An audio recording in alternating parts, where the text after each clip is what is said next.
It's the Fantasy Forecast with Grindberg and Biggs. Welcome to the Fantasy Forecast with Grindberg and Biggs. I am Biggs. He is Grindberg. This is the Fantasy Football Advice Network, and we're talking about breakout running backs today. Producer!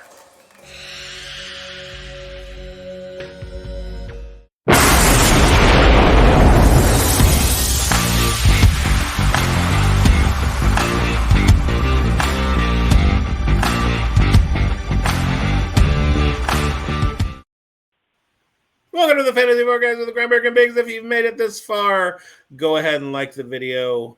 Go ahead and subscribe to the channel, whether you're in Vietnam or Portugal or India or parts unknown. We love to have you. Today we're talking about running back breakouts. This is part 3 of our 3-part series. And as I explained before, what we're talking about is guys who may not necessarily have broken out before. Or they may have, and they just had a down year, which technically would be comebacks, but I don't want to hear it. And maybe some rookie spotlights. But let's get into it. My first one I talked about quite a bit on this program, and his name is Zamir White. Of course, he's a breakout. He had a 4-game season last year. Well, 4 games as a starter. Played sparingly his first 2 years in the NFL. This year, he takes the bell cow role on a run-heavy offense.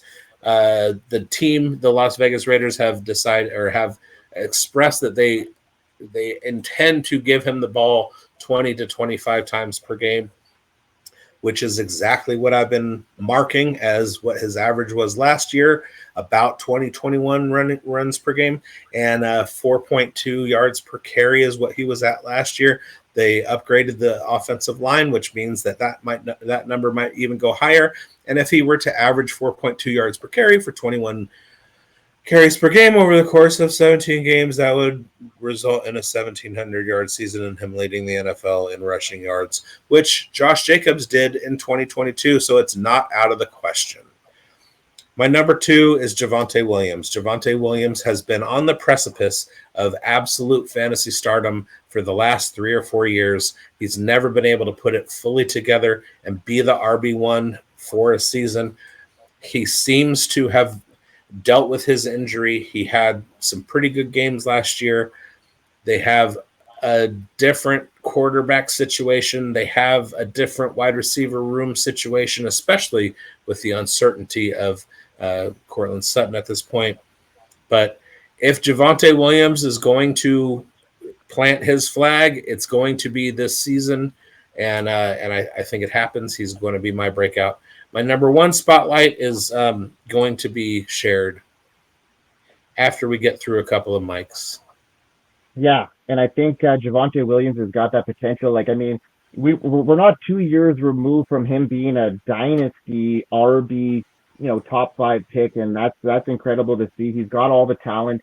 He's been injury plagued for the last couple of seasons, and we'll see if he can continue that. But I also like a guy in that backfield. Hang on. Also, today it was reported that the ultimate Javonte Williams handcuff, Audric Estime, did a scope on his knee.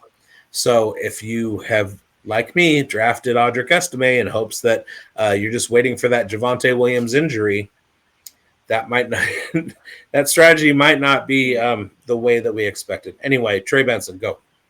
Yeah, I'm going to get into Trey Benson, but I also going to give you another one here, and Jaleel McLaughlin is a 4th one there that I'm just going to put in there because he could be a guy that could gain those target shares from Samaje Perine, and that offense could look to see him being part of that offense too. So both those guys should be looked at as well.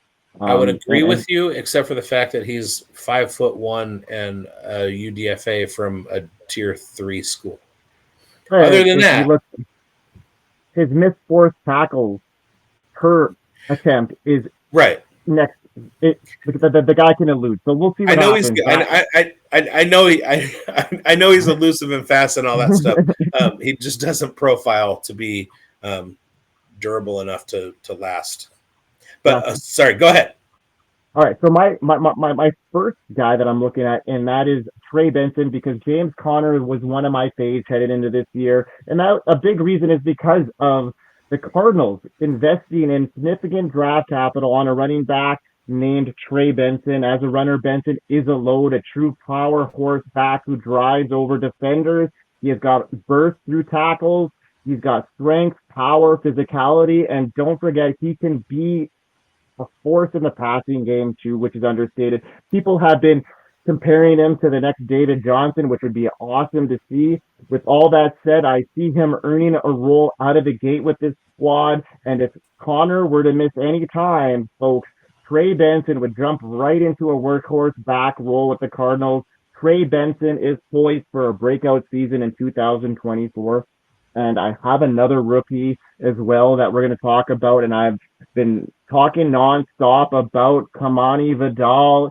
He enters one of the best situations a rookie can ask for outside of draft capital. Vidal is smashed to set. He's set to smash his ADP in 2004 and beyond. We can expect Gus Edwards to be the early goal line back and early down back, but I see Kamani Vidal getting in a situation where he can have a substantial role early. J.K. Dobbins isn't going to be a threat, in my opinion, with his knees.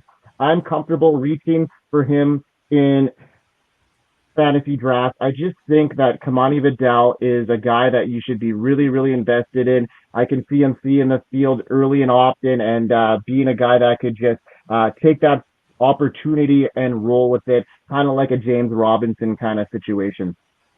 Yeah, come on, he's thick. I like him.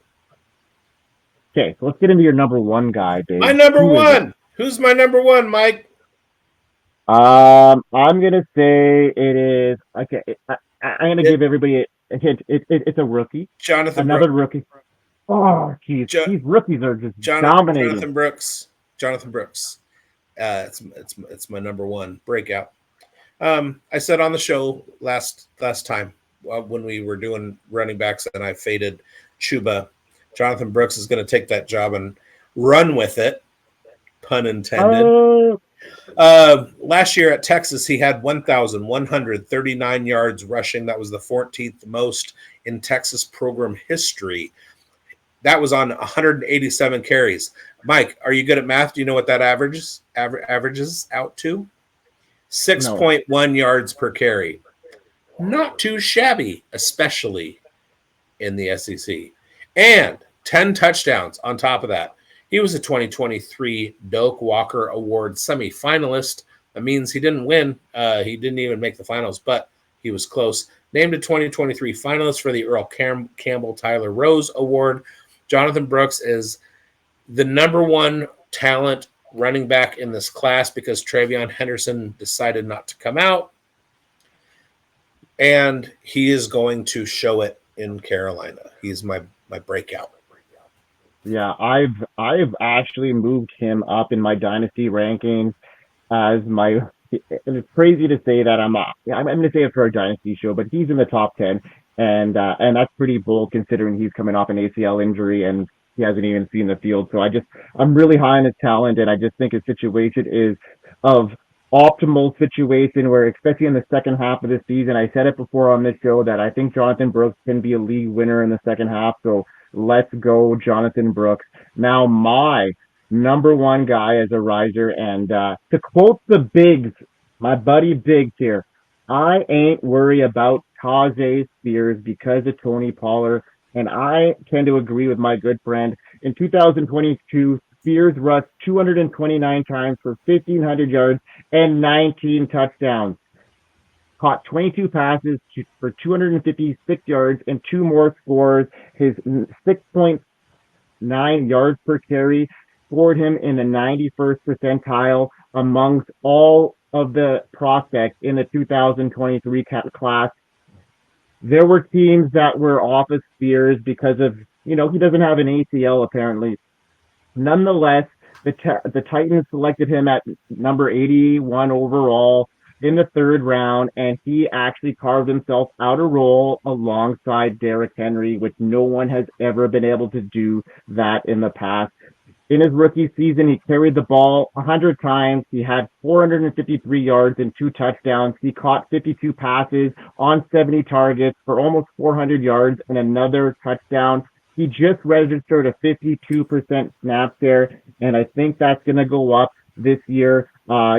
He's coming into Tony Pollard. So, Tony Pollard is not Derrick Henry, in my opinion, and I think that Tajay Spears is a similar profile as Tony Pollard, but more talented in every rushing metric and passing metric. And I think that talent does win out. And I think that Tony Pollard is going to be on the downslope and Tajay Spears is going to be on the incline. And by the end of 2024, Tajay Spears is going to carve himself out at least 65% share in snaps for the Titans. And I think that is really big value considering how efficient he is.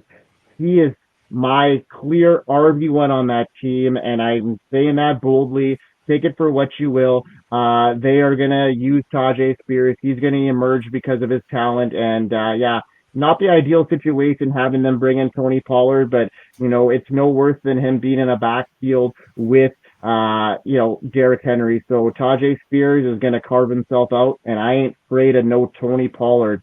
Big time breakout for Tajay Spears in 2024. There you go. There you have it. I agree. I like me some Tajay Spears. Thank you for watching the show, you guys. I have been Biggs. He has been Grindberg. He's been Grindberg. You can find us on the Twitter machines. I'm at Big Moan at FFB. He's at FF Connect 99. Please give us some feedback. Throw some comments out there. Let us know what you hate and what you love. And greetings all over the world. Thank you for watching the Fantasy Forecast with Grindberg and Biggs on the Fantasy Football Advice Network. I hope you win. We hope you win.